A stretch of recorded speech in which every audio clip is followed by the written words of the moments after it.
In the beginning, we would like to start by understanding the nature of food. What is food? According to the Federal Food, Drug, and Cosmetic Act, FDCA, food is defined as articles used for food or drink for man or other animals, chewing gum, and articles used for components of any such article. Upon reading this definition, it feels broad and unrestricted. Consequently, the broader the perspective of the definition, the more authorities and substances it encompasses.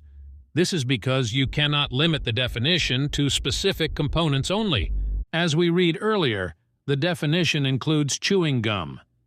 However, it is not expected that we would swallow gum, and it does not provide us with the various beneficial nutritional elements for the body. The same principle applies to the European Union's definition of food, as they also include gum within the food definition. This clarifies that the definition is indeed broad and lacks a clear vision regarding the definition of food. Later on in other courses, we will discuss various types of food, such as borderline products, medical products, and food supplements. However, I don't want to prolong the discussion at this moment. Due to the expansiveness of the definition, it includes some components that may not readily come to mind or be considered as falling under the category of food, such as sawdust or chalk.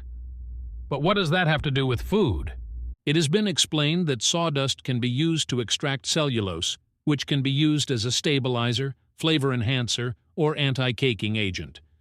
As for chalk, it contains calcium carbonate, which can be used to adjust the pH levels and can also be used as a nutrient supplement. Here I want to emphasize that there are some ingredients or additives that we will elaborate on in another course. These are food additives that can be incorporated into food, but we are not accustomed to them being part of our diet, and we may lack sufficient knowledge about them. We will now discuss international food law. It is important to note that this legal system governs relations between countries. When disputes arise between nations, there must be a legislative system and laws that govern these international and trade relations among different countries. Now that we have an understanding of the nature of food and realize that the definition of food is not confined, including ingredients that we are not accustomed to considering as food, and this definition applies in the European Union and the United States as well, we have also learned about international food law. Let's delve into the details. International food law encompasses treaties, laws, regulations, decrees, rules, policies, guidelines, and judicial disputes. All of these fall under the umbrella of food law. There are various terms for these components. In the United States, they are referred to as regulations or administrative rules, while in the EU, they are called regulations and directives. There is a distinction between the terms regulation and directives. Regulations are binding and legally associated with the countries implementing them in the European Union, whereas directives can be considered as guidance leading to a desired result. Directives become binding when introduced into international law according to the member states in the European Union. Without delving into details at this point, I want to inform you that food law now includes numerous treaties and has incorporated other aspects such as food security, sustainability, dietary guidelines, environmental protection, and specific standards.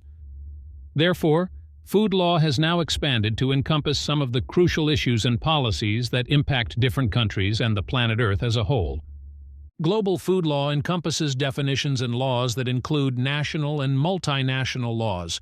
This highlights the difference between the laws of different countries. International law mostly applies to countries rather than companies. Countries then enforce the law on companies within their borders.